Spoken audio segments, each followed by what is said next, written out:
kuda jamuti hunda harotu namate darbite danga ejimemma ganno mada simalen kamnu birmadu goftako lubulamigo oromo arje elafati akfirimuka Noran galana la fayae Nidini baratota ilmanisa Wayona nyatu paleyako Debin gafi isani Badina malete erasasa Mada kalisa yati alas tabalame Onne komachi Sammu komarachisa Itetan boye jallisani Mali yakisani Me Mali yakisani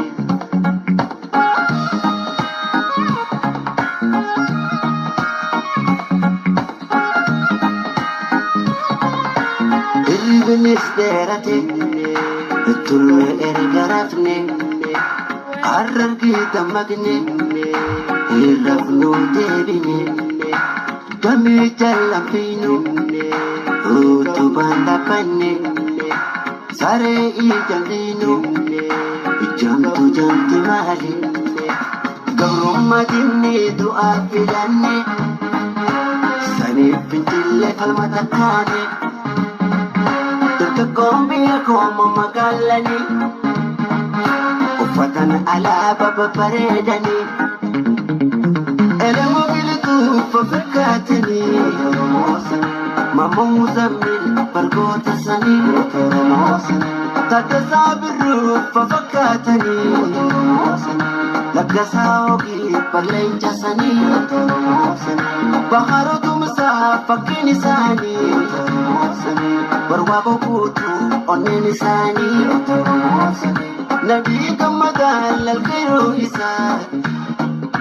isa lejisa homanisa tuta jadesa jolle nisa tokichisa shimalan kumarasa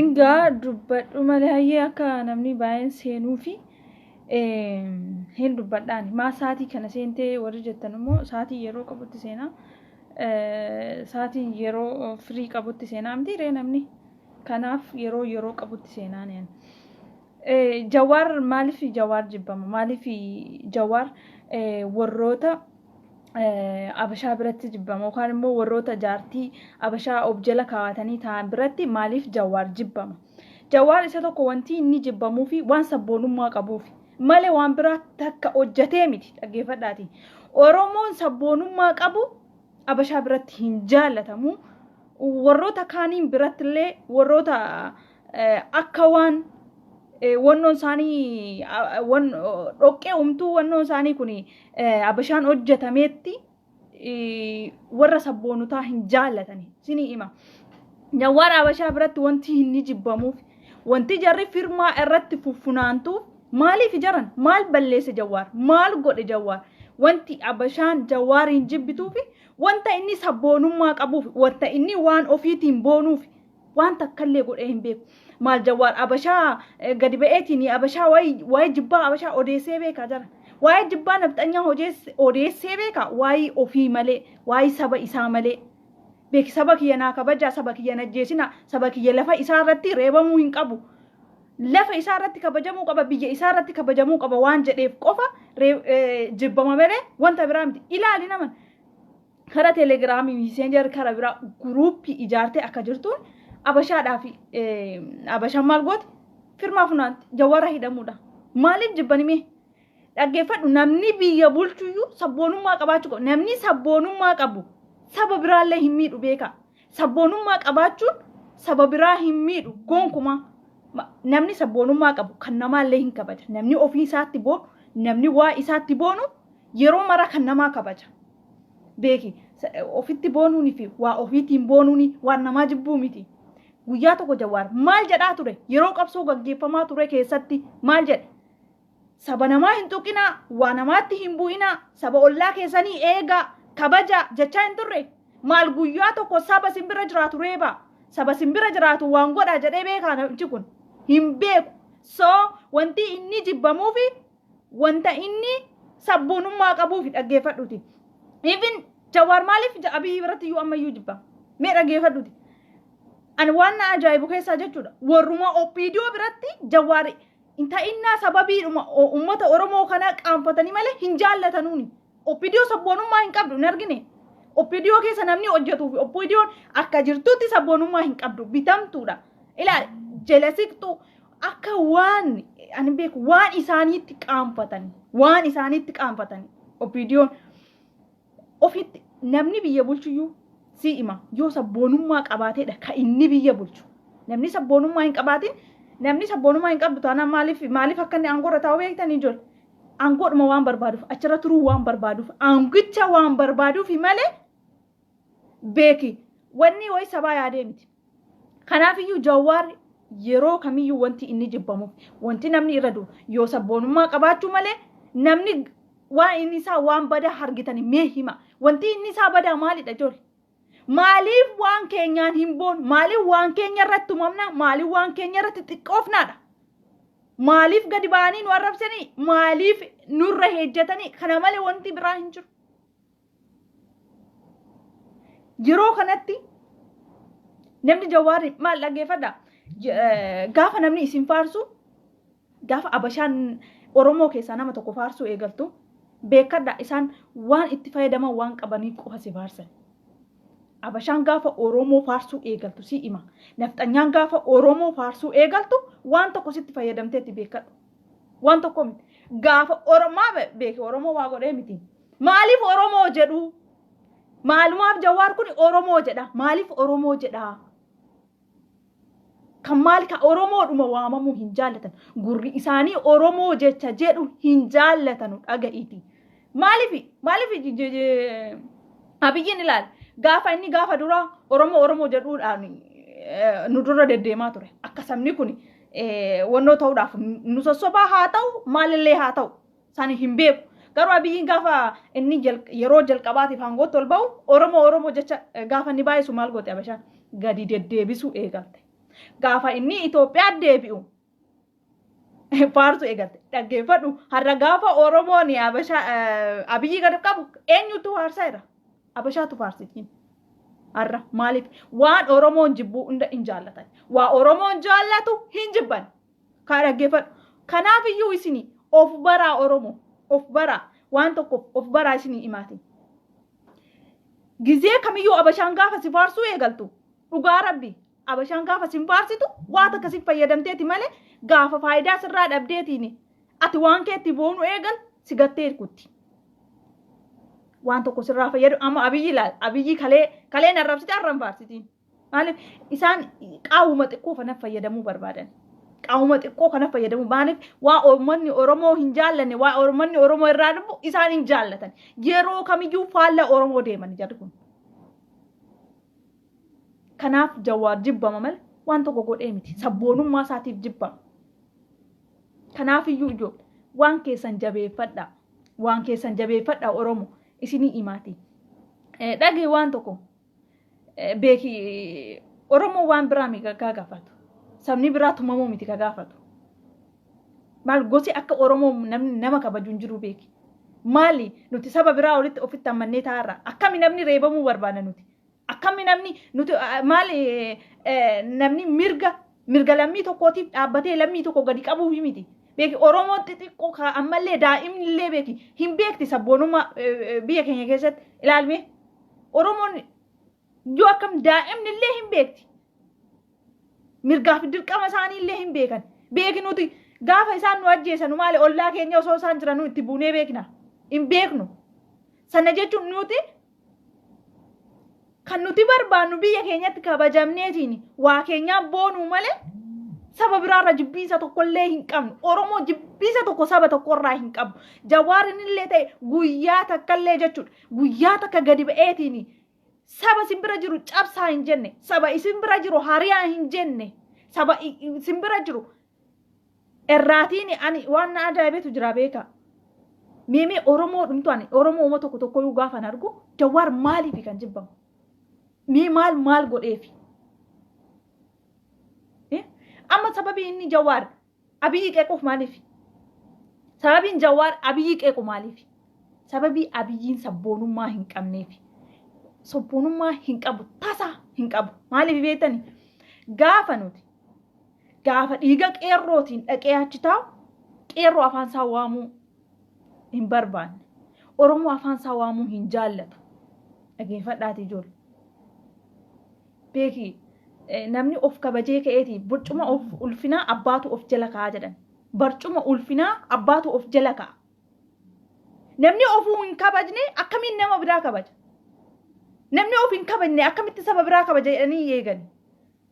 Maal irraa eegani nama of hin kabajne? Namni jalqaba of jaallata. Namni of hin jaallanne yeroo kamiyyuu namni of hin jaalle yeroo kamiyyuu nama biraatiif waan tokko danda'a qaba. Maal akkamitti?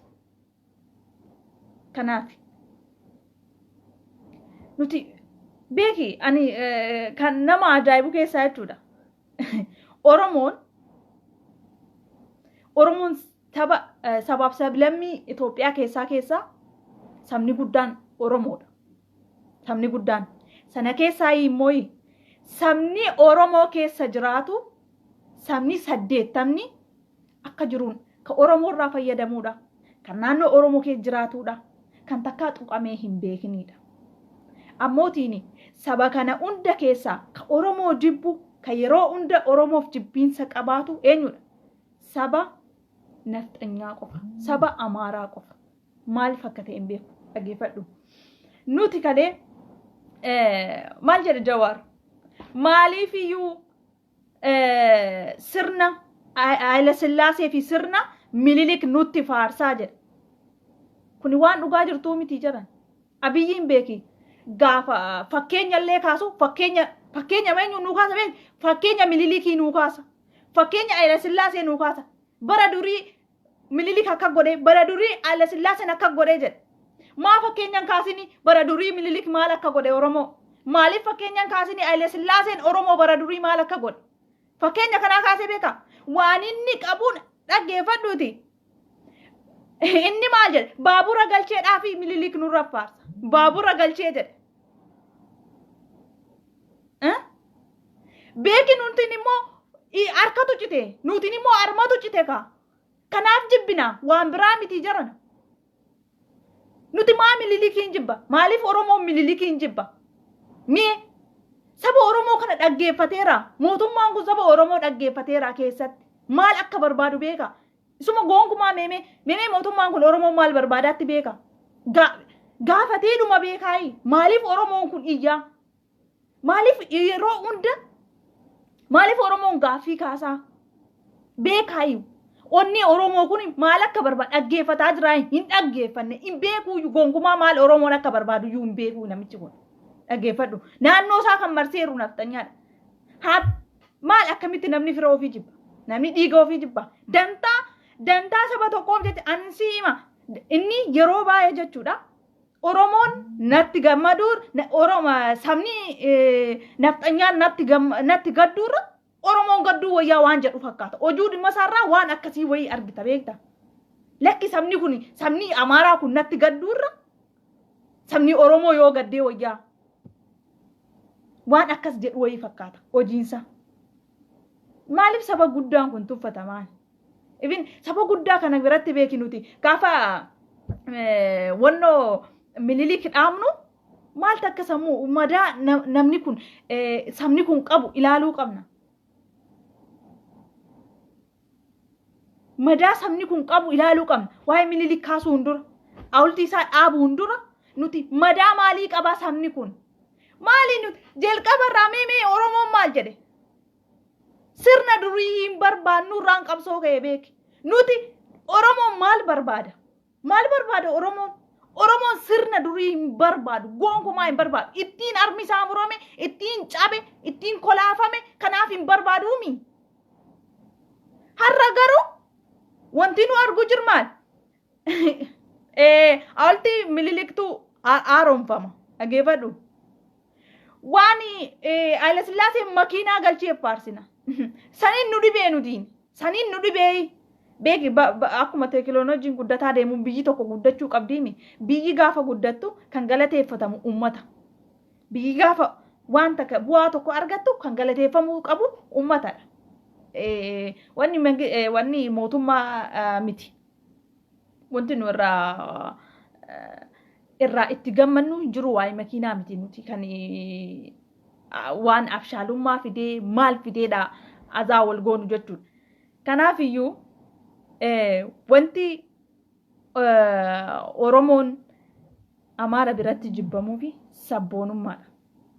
Har'a immoo kan nuti arraffamaa jirru afaan Amaaraatiin qofa miti. Jechuun afaan warra nafxanyaatiin qofa miti kan arraffamaa jirru. Jaraa qofaa miti kan afaan baasee nu arrabsaa jiru. Even mootummaan keenyaayyuu uummata jala taa'ee nu arrabsu eegale. Haramaa jechuun nuyiidha miti kan falmataa jiru. Nuyiidhaa miti gadi kadiyyaa jiru. Haramaan nuudha. Dhaggeeffadhu. Namni akka mootummaan kun immoo barumsuma gaayyuu hin qabne maaliin argitu beektaa? Haasa'uyyuu filachuu hin beeku. Akkamitti uummata haaree jiru kana biratti akkamitti uummata silaayyuu maal haariin guutamee jiru kana duratti gadi ba'ee haramaa jedhamee dhaggeeffadhuuti. Maanni kana asirratti wanti ani dubbadhu moo waa biraati maali dhabeettu dabalatan warri hayyoota Oromoo ta'anii jechuudha. Hayyootni Oromoo paartiin isaanii bakka 99 cabe har'a paartii meeqa jedha? Paartii jaamoo torban fakkaate. Gaafa waacuu jedhe qofa gadi baanii dhufanii nama jalatti mul'achuu TV irratti mul'achuu sanniin hin barbaadu nun gowwoomsina. Maaliif barbaachise? Gaafa waacuu jedhe qofa gaafa waa hiriirri baame qofa gaafa wanni xiqqoo uumame qofa walitti qabamanii TV irraa nutti mul'achuun qofti nuufi maal godha? Maaliif? Gaafa ilaaltanu yaadni isaanii tokko. Gaafa isaan nutti dubbatan wanti isaan barbaadan sun tokko fakkaata. Gaafa nutti gadi ba'anii dubbatan yaadni isaaniitii fi galmi isaan ga'uu barbaadan suni waan tokko fakkaata. Garuu paartiin isaanii maaliif jaate? Maaliif tokko hin ta'an? Yeroo kan meemee dhugumaan isin sabaaf yaaddan taanaan hayyoonni Oromoo jechuudha. Warri paartii haccabsitanii haccabsitan dhugumaaf sabni keessaniin dhuguma saba keessanii fi qabsooftan yoo ta'e isuma dhugaatiin dhiigni ilmaan Oromoo har'a dhangala'aa jiru kun. Ilmaan Oromoo bakka hargee kufaa jirtu kun yoo isin dhibeera ta'e meemee isin tokko ta'aatii paartii tokko ijaarradhaatii mee nutti as ba'a. Inni kun garee isaa tokko fuudhee yaa. Beeki paartiin jaan kun garee qabaamni. Kun garee isaatiif iyya. Kun garee isaatiif qabsaa. Yoo akkas ta'e nun baasugaa. Maa nu sossobdu? Nun sossobina. Hayyoonni Oromoo jechuudha. Yoo isuma dhugaadhumatti waa'in saba Oromoo keessaniif isin quuqaa jiraate. Yoo dhugaadhumatti isin kan qabsooftan saba Oromootiif ta'e meemee tokko ta'a nutti mul'adha. Mee tokko ta'a nutti mul'adha as ba'a meemee. Meemee Oromoo dhumti paartii tokko qofatti ijaaramtee yaada tokko qabattee haa deemtu yeroo muddamnee kanatti yeroo hormi nutti duulaa jiru kanatti mee dhugumaan saba keessanii yaaddanii mee dhugumaaf Oromoof qabsooftanii meemee paartii tokko ijaarradhaati isin walitti deebi'aati tokko ta'a nutti mul'adha. Yoo kanan ta'in gizuma waa uumame qofa gizuma ebelu kana nuun jedhe jettanii sobdanii wal waamtanii Oromootti mul'achuu nutti hin fakkeessina. Dhuguma wanti isin deemtanuuf galma tokko yoo ta'e wanti isin deemtanuuf galma tokko Oromoo bilisoomsuuf yoo ta'e dhuguma waa'ee bilisummaa Oromoo kana siyaachisaa irra ta'e yoo dhugumaa duutii Oromootii fi wanti Oromoon ta'aa jiru kun dhugaatti isin dhibaa jiraate mee paartii tokko ijaarradhaati achi as nutti ba'a. Yoo kanan ta'in garuu guyyaa tokkoof qofa dhuftanii nutti mul'attanii TV irraa achi nutti miidiyaa irraa nutti mul'attanii sana booda waa'ee dantaa keessaniitii fi faffacaatanii deemtu taanaan sun nuufi hin baasu. Gonkuma akkasiin illee nuti qoqqoodamuudhaayyuu kan nama nurratti goobse. Ka abbaan arge akka gadi ba'ee nurratti dubbatu akka abbaa barbaade nutti caffaru godhe maalidha? Ol qoqqooduu keenyaami. Mee Oromoon saba tokko ka paartiin jaamaa irraa goonenu.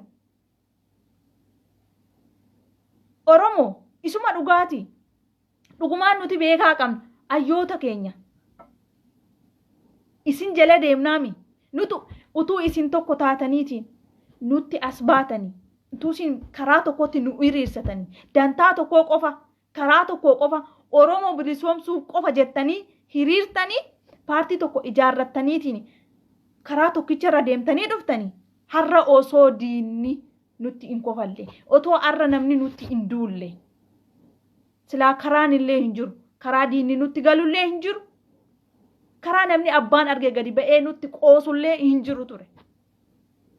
Kanaafiyyuu gizeedhuma xiqqoosee wanti xiqqoon uumamte gadi baatanii miidiyaa irraa nutti mul'attu waan yaada tokko qabdu fakkaattan waan karaa tokko deemaa jirtu fakkaattan achi booddee faffacaatanii yaada mataa keessaniitiif dantaa mataa keessaniif deddeemtu.